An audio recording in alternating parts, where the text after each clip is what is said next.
সমস্ত দেহ রক্তকে যখন আমাদের কিনেছে, তখন আমরা পূর্ণ, পবিত্র, সুন্দর, ভালো। আমেন। আমাদের যে মণ্ডলীর ব্যবস্থা, সেই মণ্ডলীর ব্যবস্থায় আমরা মাসে যারা এখানে আছে, উনি ওনার যে আয় করেন, আয়ের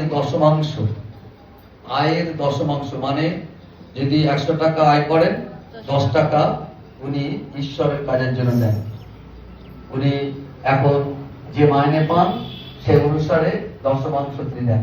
এরকম আমাদের এখানে অনেকে আছে, আমরা যারা কেউ দশমাংশ, কেউ পঞ্চমাংশ, কেউ 2 অংশ, কেউ 1 অংশ আমরা দিয়ে থাকি।